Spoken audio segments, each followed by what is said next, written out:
voin hi jun sop ni pakhat sang ni som ni panga ania ini liam don taruai mai ani aizol chualam aizol i satang chuan ni liam don tander maya voin hi northern hemisphere ta omte tan chuanin summer solstice ania kum khatani reini berani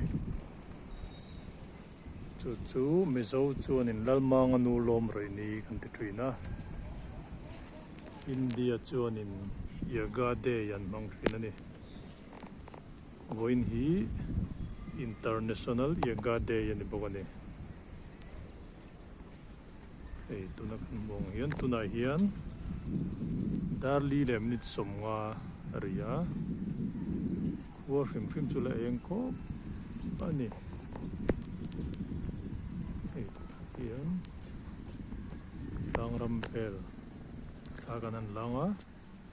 aizol chualam tlang kanan en kule donani ei kan bong hian june thani vaina hring dep dup mai ni chuan chim lama sawn ruah hi ron kal phei le mupa so tilai mi so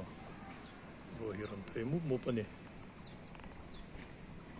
chuan international yoga day an lo ti ve bawk ani vai ho chu mizo chuan Lalmanga Nu Lawm rei ni kan ti thina khatani rei ni ber ani a technical tak chuan summer solstice day ani chu ei tuna hian aizol chualama veng then khat kan thlir mek ani kum khatani rei ni bera aizol chualama veng then khat kan thlir mek ani dar li lem nit somnga ania hei thum puile zembok lampang chu nin la chun ur maya tuna hian aizol chualam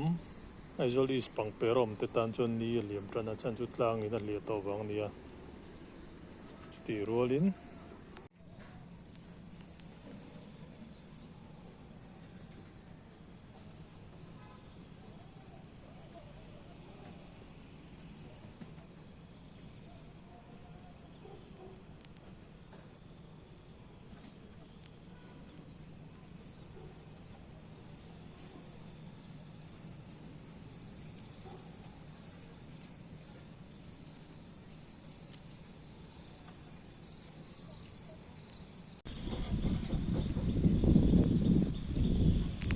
voin hi jun ni som ni pakhat voin hi jun ni som ni pakhat sang ni som ni panga ania voin hi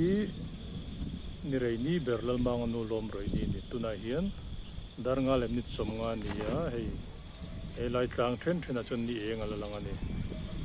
tuna hian ni la tla ani un then khat chu tlang then khat chei ni na la chun ani kan hmong hian mun then khat chu ni na la chun ani darnga lem nit somnga ari tuna hian Lalmanga Nu Lawm roi ni kan tia summer solstice day ania international yoga day an ti boka tuna hian kan lo thlir kolang khola en dan hi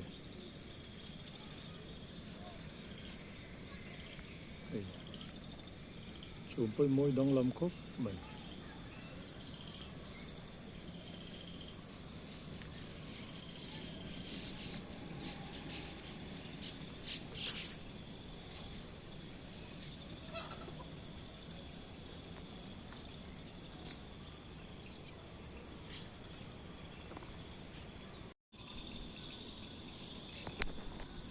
tuna hian tlai daruk lam nit so mani tuna hian tlai daruk lam nit so mani a ko hi leng ur mani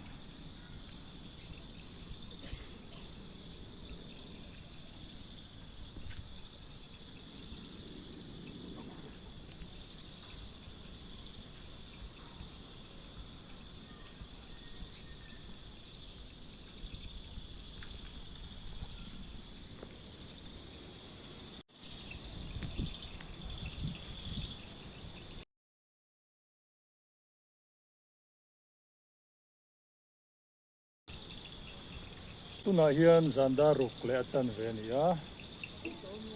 voin hi Lalmanga Nu Lawm roi ni ani summer solstice ani a northern hemisphere ajan kum khatani rei ni berani